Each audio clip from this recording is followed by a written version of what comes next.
அறிவே மனம். உங்கள் உளவியல் சகோதரி எம்.எஸ்.கே. பிரியா. உளவியல் ரீதியான பாதிப்புகள் ஏன் ஒருவரை மட்டும் தாக்குது? மத்தவங்களுக்கும் அதே பிரச்சனைகள் இருக்குது. ஆனா, அவங்க அது டேக் ஓவர் பண்ணி வர்றாங்க. ஒரு சிலர்னால அது வர முடியல. ஏன் அப்படின்னு பார்த்தோம்னா, இப்போ பொருளாதார பிரச்சனையோ, குடும்ப பிரச்சனைகளோ, தன்னுடைய குழந்தைகள் பத்தின பிரச்சனையோ, மகனோ, மகளோ பற்றிய வாழ்க்கை சார்ந்த, தொழில் சார்ந்த பிரச்சனைகளோ உங்களுக்கு ஏற்படுதுன்னா, அதற்கான தீர்வு முறைன்னு ஒண்ணு இருக்குது. அந்த தீர்வு முறைக்கு எடுத்துக்காம, அவரவர்களோட அறிவின் பதிவின் செயல்பாட்டுல தனக்கு தெரிஞ்ச அறிவ மட்டுமே செயல்படுத்துறப்ப, இந்த பல சிக்கல்ல சிக்கிக்கிறாங்க. அப்ப மத்தவங்களும் இப்படிதான் செயல்படுறாங்களா? அப்படின்னா, அவங்களோட அறிவு பாதை வேற, பாதிக்கப்பட்டவர்களோட அறிவு பாதைங்கிறது வேற. அவங்களோட வாழ்க்கை சூழல் வேற, பாதிக்கப்பட்டவர்களோட வாழ்க்கை சூழலுங்கிறது வேற. அப்போ பொருளாதார பிரச்சனையோ, குடும்ப பிரச்சனையோ, குழந்தைகள் பிரச்சனையோ ஏதாவது ஏற்பட்டா, கன்சல்டிங் எடுத்து தான் ரெடி பண்ணணுமானா, உங்கனால எந்த சூழல உங்களுக்கு சமாளிக்க முடியலையோ, அதற்கான ஒரு ப்ரொஃபஷனல் கன்சல்டன்ட்ட நீங்க டிஸ்கஸ் பண்ணி, அதற்கான வழிமுறைகளை எடுத்துக்கிட்டீங்கன்னா, நீங்க ஜெயிக்க முடியும். இல்லைன்னா, உங்களோட அறிவு பாதையிலும், உங்களோட அனுபவத்திலயும், மற்றவர்களோட சொல் பேச்சிலயும் நீங்க செயல்படுறப்ப, அது பல நேரங்கள்ல உங்களுக்கு உடல் சார்ந்த, மனம் சார்ந்த, உளவியல் சார்ந்த பாதிப்புகளை உண்டாக்கிறது. அப்போ இந்த மாரி செயல்படுறப்ப, உளவியல் ரீதியான பாதிப்புகள் எப்படியெல்லாம் ஒரு மனுஷன அட்டாக் பண்ணுது? எந்தெந்த மாரி பாதிப்புகள உண்டாக்குது? அப்படின்னு பார்த்தோம்னா, ஒரு சிலருக்கு அடிக்கடி பயமா இருக்கும், பதட்டமா இருக்கும். உடம்புல ஏதாவது ஒரு பிரச்சனை இருக்குமோ? அப்படின்னு ஒரு பதட்ட நிலை ஏற்படும். உதாரணத்துக்கு, அவங்க அடிக்கடி சளி பிடிச்சா கூட பயந்துக்குவாங்க. கொரோனாவா இருக்குமோ அப்படின்னா. அடிக்கடி காய்ச்சல் வந்தா இது வைரல் ஃபீவரா இருக்குமோம்பாங்க.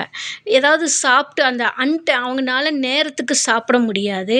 அன்டைமுக்கு சாப்பிடுவாங்க. பசிச்சா சாப்பிடுவாங்க. இல்லன்னா சாப்பிட மாட்டாங்க. இல்லன்னா எதையாவது ஒண்ணு சாப்பிட்டுக்கிட்டே இருப்பாங்க. இந்த சூழல்ல அவங்களுக்கு கேஸ்ட்ரிக் மாரி ஃபார்ம் ஆகும். அப்போ பார்த்தோம்னா, ஏதோ நம்மளுக்கு நெஞ்சு அடைக்கிற மாரி இருக்குது. மூச்சு விடுறதுக்கு சிரமமா இருக்குதும்பாங்க. அப்போ அந்த உணர்வும், உணர்ச்சியும் தான் ஒரு மனிதன செயலை தூண்டுது. செயல் தடையை உண்டாக்குது. அப்போ இந்த மாரி கேஸ்ட்ரிக் மாரி பிரச்சனை வந்தா நெஞ்சு அடைக்கிற அதாவது ஹார்ட் பிரச்சனை மாரி எல்லா சிம்ப்டம்த்தையும் அவங்களுக்கு காமிக்கும். இதனால என்ன ஆகும்னா, தனக்கு ஹார்ட் பிரச்சனை இருக்குதோன்னு அந்த ஹார்ட் டாக்டர்ட்ட போய் பார்ப்பாங்க.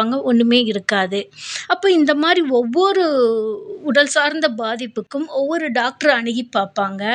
எந்தவித பாதிப்பும் இருக்காது. அந்த மருந்து சாப்பிடுற வரைக்கும் நல்லாருக்கும். திரும்பவும் ஏதோ ஒரு உடல் ரீதியான ஒரு பாதிப்ப மாத்தி மாத்தி இவங்களுக்கு வந்துகிட்டே இருக்கும்.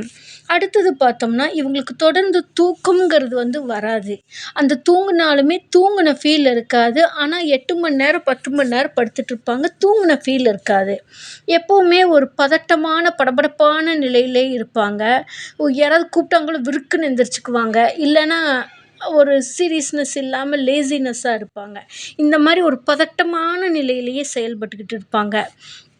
அடுத்தது பார்த்தோம்னா, இவங்க உடம்பு ஜிவ்வுன்னு இருக்கும். அதாவது என்னமோ பண்ற மாரியே இருக்கும். அ திடீர்னு குளிர்ற மாரி இருக்கும். திடீர்னு வேர்க்கிற மாரி இருக்கும். ஃபேன் ஓடிட்டுருக்கும். ஏசிலயும் கூட உட்காண்ட்ருப்பாங்க. ஆனா, இவங்களுக்கு வேர்க்கிற மாரியே இருக்கும். மூச்சு விடுறக்கு கஷ்டமா இருக்கும். அந்த மூச்சு அடைக்கிற மாரி இருக்கும். இப்போ கதவெல்லாம் திறந்து, ஜன்னல திறந்துட்டு வெளியில ரோட்ல போனாங்கன்னா கொஞ்சம் நல்லாயிருக்கும். ஆனா, வீட்டுக்குள்ள இருந்தாங்கன்னா இவங்கனால இருக்க முடியாது. மூச்சு அடைக்கிற மாரி இவங்களோட அந்த நெருக்கடியான சூழ்நிலை, அந்த பிரச்சனைக்கான சூழ்நிலை சிந்திச்சு சிந்திச்சு இவங்க மனசுக்குள்ளேயே சிந்திச்சுக்கிட்டு இருக்கிறப்ப, அந்த நெருக்கடியான சூழல் இந்த மாரியெல்லாம் உருவாக்கிருது. அது மட்டுமல்லாம, உடம்பு எப்பவுமே சோர்வாவே இருக்கும். எதையுமே ஒரு ஆர்வத்தோட செய்ய முடியாது. இப்போ குளிக்க போறக்கு ஒரு ஆர்வம் வராது. சாப்பிட போக ஒரு ஆர்வம் வராது. தனக்கு பிடித்த நண்பர்களோட பேச பிடிக்காது. வீட்ல இருக்கிறவங்க கூட பேச பிடிக்காது. இந்த மாரி மனசும், உடம்பும் சோர்வாயிட்டே இருக்கும். இந்த சிந்தனைகள் உங்களுக்கு அதிகமாயிட்டே இருந்துச்சுன்னா, அடுத்த கட்டம் உங்களுக்கு வாமிட்டிங் சென்சேஷன் இருக்கும். அதாவது எத சாப்பிட்டாலுமே ஒரு எதுக்குளிக்கக்கூடிய தன்மை. உள உளபேதின்னு சொல்றோம். இதை நாங்க வந்து இப்ப எப்படி ஒரு உணவு சாப்பிட்டீங்கன்னா, உங்களுக்கு அஜீரணம் ஆயிடுச்சுன்னா, அது வாமிட்டிங் மூலியமா வருது. ஃபுட் பாய்சன் ஆயிடுச்சுனாலும் வாமிட் மூலியமாவோ, லூஸ் மோஷன் மூலியமாவோ வெளிய வருது. அதே மாரி உங்களுக்குள்ள நீங்க சிந்திச்சதோட சிந்தனையும், எண்ணங்களும் அதிகமா ஓவர்லோட் ஆகுறப்ப, அது வந்து உள்ள பேதி. அத வந்து பேதியா வெளியில தள்ளுது. எப்படின்னா, எந்த உணவு உள்ள போனாலுமே, அந்த உணர்ச்சி சார்ந்த விஷயங்கள் உங்களோட உணர்வுகள தூண்டிருது. அந்த உணர்வுகள் செயலற்ற நிலையில நீங்க ஒரு ப்ராப்ளத்துல இருக்கிறப்போ, உங்கனால இயல்பு நிலையில இருக்க முடியாதப்போ, உணவு சாப்பிட்டாலும் கூட, சாப்பிடணும்னு நெனச்சா கூட ஒரு எதுக்கொலிக்கக்கூடிய தன்மைய உருவாக்கிருது. அதிகமா வாயில எச்சில் வர்ற மாரியே இருக்கும். இந்த மாரி நிலைகள் வர்றப்ப தான், உங்களுக்கு அந்த தலை சுற்றல் வந்துரும். ஏன் மயக்கம் போட்டும் கூட நெறைய பேர் விழுந்துருவாங்க. இந்த சூழல்ல பார்த்தீங்கன்னா, நெஞ்சு அப்படியே அடைச்ச மாரி இருக்கும். மூச்சுடுறக்கு சிரமப்படுவாங்க. மூச்சு வந்து ஃபுல்லாவே போகாது, வெளிலயும் வராது. இதை பார்த்து கூட இருக்கிறவங்களும் பயந்துக்குவாங்க. இவங்களுக்கு பயம் வந்துரும். என்னமோ நம்மளுக்கு ஆயிருச்சுன்னு சொல்லி. இந்த மாரி இயல்பு நிலையில இவங்கனால இருக்க முடியாது. இந்த மாரி உளவியல் பாதிப்புகள் இவங்களுக்கு அதிகமா வந்துருச்சுனாலே, இவங்களோட அந்த பொருளாதார சிக்கலோ, குடும்ப சிக்கலோ, மகனோ, மகளோ இல்ல ம தன்னுடன் இருப்பவர்கள்னாலோ, தன்னுடைய இயலாமையினாலோ ஏதாவது ஒரு பாதிப்புக்குள்ள அதிகமா ட்ராவல் பண்ணிட்டே இருக்காங்கன்னா, அவங்களுக்கு இந்த மாரி உளவியல் பாதிப்புகள உண்டாக்கிரும். இது தொடர்ந்து இந்த பாதிப்புகள் எல்லாமே இருக்குமா? அப்படின்னா, ஒரு சிலருக்கு இது எல்லாமே இருக்கும். ஒரு சிலருக்கு 1, 2 மட்டும் இருக்கும். ஏன்னா, ஒவ்வொரு பிரச்சனைகள் அடுத்தடுத்த கட்டங்களை தாண்டி தான். இப்ப எப்படி பஸ்ல போறப்ப ஒரு டிஸ்ட்ரிக்ட்லேருந்து இன்னொரு டிஸ்ட்ரிக்ட் போறீங்கன்னா, ஒவ்வொரு ஸ்டேஜ் இருக்கு. அதே மாரி உங்களோட இந்த பொருளாதார பிரச்சனையோ, குடும்ப பிரச்சனையோ, மகனோ பிரச்சனையோ வந்து தொடர்ந்து அடுத்தடுத்த கட்டங்கள் உங்களுக்கு பழைய நினைவுகளோ, எதிர்காலத்த பத்தியோ பிரசன்ட்ல 3லயும் இயங்கிக்கிட்டே இருக்கிறப்ப, அடுத்தடுத்த கட்டங்களா உங்களுக்கு போறப்ப தான் உடல் சார்ந்தது, அதாவது செயல் சார்ந்தது தடையை உண்டாக்கும். தடையை வந்து மனச இயங்கச் செய்யாம செஞ்சுரும். மனசு இயங்க செய்யல, உங்களுக்கு செயல்பாட்டுக்கு கொண்டு வரலன்னா, அது உடல பாதிக்கும். உடல் தான் தீராத நோயாவும் மாத்தி விடுது. அப்போ இது எல்லாமே உளவியல் பாதிப்பா? அப்படின்னா, யாருக்கெல்லாம் ஒரு வாழ்க்கையில அதாவது வாழ்க்கைங்கிறது கல்வி, பொருளாதாரம், உளவியல் ஆரோக்கியம், சமூக நலன். இவற்றுல வந்து யாருனால இணைந்து செயல்பட முடியலையோ, அது கூட வளைவு நெளிவா முடியலையோ, தான் நினைத்தது போலவே நடக்க வேண்டும், அல்லது அந்த சூழலுக்கு தகுந்த மாரி நம்மள ஃபிட் பண்ணிக்க முடியலன்னு சொல்லி வேதனைப்படுறாங்களோ, வருத்தப்படுறாங்களோ, தயக்கப்படுறாங்களோ, பயப்படுறாங்களோ, அவங்களுக்கு இந்த மாரி உளவியல் பாதிப்புகள் வந்துருது. அப்போ மத்தவங்களுக்கும் இதுவும் ஒண்ணானா, மத்தவங்க அந்த சூழ்நிலைய ஒரு சிலர் புரிஞ்சுகிட்டு வெளில வந்துர்றாங்க. ஒரு சிலர் அதுக்கான ப்ரொஃபஷனல் கன்சல்டிங்கிட்ட கன்சல்ட் பண்ணி அதுக்கான தீர்வு முறைய எடுத்துக்கிறாங்க. இது எல்லாமே எனக்கு தெரியும்னு ஒரு சிலர் தெரிஞ்சுக்கிட்டு செயல்பாட்டுக்குள்ள போயிட்டுருக்கிறப்ப தான் இவங்களுக்கு ஒரு பாதிப்ப உண்டாக்குது.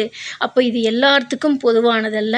யாருனால சமாளிக்க முடியலையோ அவர்களுக்கு உளவியல் பாதிப்புகள உண்டாக்கும். அடிக்கடி உடல்நிலை சரியில்லை, கஷ்டமா இருக்குது, சோகமா இருக்குது, ஒரு தயக்கமா இருக்குது, இ இயற்கைக்கு இயல்புக்கு மாற்றமா இருக்கிறோம் அப்படின்னா, அதுக்கான ஒரு உளவியல் நிபுணரிடம் நீங்கள் ஒரு பரிசோதனை செய்து, உங்கள் வளர்ச்சிக்கு எது தடை? எந்த நடைமுறை தடையா இருக்குது? செயல்முறை தடையா இருக்குது? பேச்சா? இல்ல உங்களோட அணுகுமுறையா? இல்ல உங்களோட நடத்தையிலா? இல்ல புரிந்து கொள்ளுவதிலா? இல்ல எல்லாமே இருந்து நம்மனால செய்ய முடியலங்கிற அந்த தாழ்வு மனப்பான்மையா? அப்படிங்கிறத ஒரு ப்ரொஃபஷனல் கன்சல்டன்ட் கிட்ட நீங்க கன்சல்ட் பண்றப்ப தான் உங்களுக்கான வழிகாட்டுதல வெற்றிகரமா கொண்டு வர முடியும். அப்போ உளவியல் பாதிப்புங்கிறது வந்து கல்வி, பொருளாதாரம், உளவியல் ஆர்வம், சமூக நலன் இந்த வாழ்க்கை சிக்கலில் தான் இருக்குது.